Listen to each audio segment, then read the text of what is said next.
So for those petrol heads out there that are probably trying to dip their toe into the EV life, whack it in sports mode.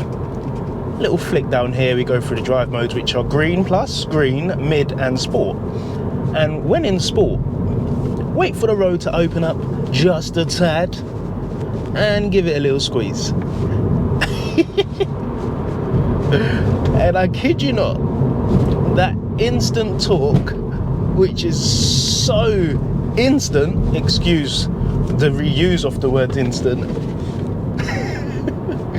will definitely put a smile on your face. Yes guys, what is going on, and welcome back to another video. In this video we are out today in the Mini Electric Resolute Edition. Yes, I know, it's a mouthful. However, we can't take anything away.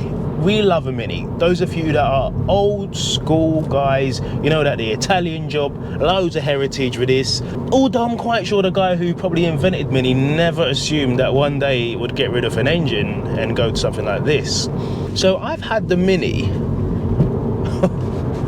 for close to 6 days now. Picked it up on Monday and today is the 6th day. I don't know what the 6th day is. I think it's Saturday. Today is Saturday. I hope it's Saturday. Yes, it is Saturday. Monday, Tuesday, Wednesday, Thursday, Friday. It's got an S on it, which you would think stands for sport. And of course, when in sports mode,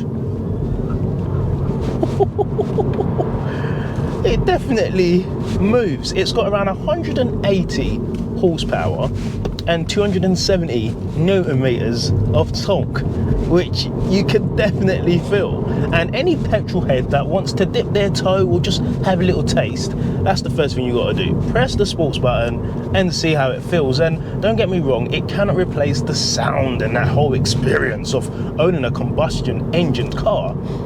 However, it does tick a box for some, and where this ticks a box is for its day-to-day use. I'm not saying it's going to be your weekend car, because let's be honest, for an EV to be your weekend car, it's peak times. But let's not take anything away from it.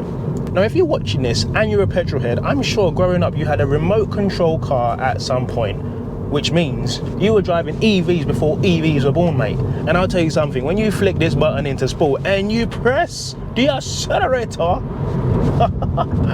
you forget for a second you're driving an EV, and you just take in all of the fun that you get from driving a fun little hatch. Now, size aside, it's still a Mini, meaning the interior's premium. You've got decent enough feel on most parts. There's no rattling or clattering around, which is always a good thing. However, where this thing tends to fail is its range. And I know it's an EV and that's all everybody wants to talk about, but having a range of around 100 miles isn't good at all. Now, if you were somebody like me who does a day-to-day commute of around 12 miles round trip, then you're fine. Charge it at work, if you're lucky, you're good to go. But where it fails to impress is for those people that don't have that access at work and they need to do 20 miles round trip. Sure, it works, but come winter, you don't want to get the famous word of range anxiety. You don't want that. And this potentially could give you that if you're not careful. But again, this is what I've experienced, so I'm not going to talk too negative and put loads of thoughts in your head. I'm going to tell you my experience. And my experience with this, the first day, was a bit worrying. Bearing in mind, at work, we don't have actual ports, 11 kilowatt ports to charge. I had to use the 3-pin plug, and I was worried that it wasn't going to be the best cup of tea. But plugging in, got to work at 9, left around 3, 100% each time, each and every time.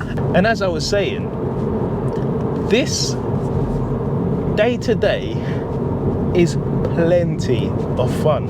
And I've got to be honest, if you are someone that does a short commute to work, like I said, 12-mile round trip, and you charge it at work, you're at 100%, you get out, you get to the weekend, and you flick it into sports mode, and you let it rip, it's fun and games all day.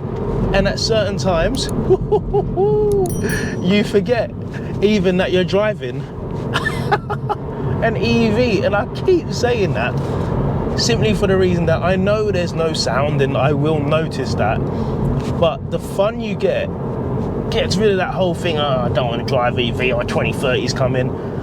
Accept it for what it is. We can still drive our combustion engine cars, but day to day, if you can, and if the prices come down on the old electric, then it's a no-brainer. Now, negatives aside, this is a lot of fun. You're driving a Mini, which doesn't weigh much. The traction control works very well because, again, you've got no lag. So again, if we tip it in, once we can see that it is safe round this corner, and smash the throttle, it just rotates. There's no turbo lag that's going to boost and then spike. It just hooks and goes. And take my word for it, it's a lot of fun. Size-wise, this works if you are doing a commute to work with yourself or with a mate. Other than that, you have to be antisocial. And I don't mean that by having a loud exhaust or being noisy and disrupting the neighborhood. I mean, no one is fitting in the back unless you are super flexible, maybe the best woman on the planet who doesn't mind sitting in the back because you love your husband. Other than that, it's not that great for passengers in the back. Even a baby seat in the back doesn't work. It's very small, and again, the name speaks for itself. It's a Mini. It's not going to have the space. However, there is a 5-door variant, and again, if you were looking for something bigger, I'm sure you could take a look at Mini's website and find something. But if we're talking about this car suits the person who commutes to work, has an EV charger at work. Trust me, you're going to want to need that, especially come winter when you're going to be using heated seats and whatnot to keep you going. Yeah, that's the person that this car is aiming for. With the pan roof, you can take it out on days like this, flick the switch and hold it open, and really take in all of that summer breeze. Makes me feel fine.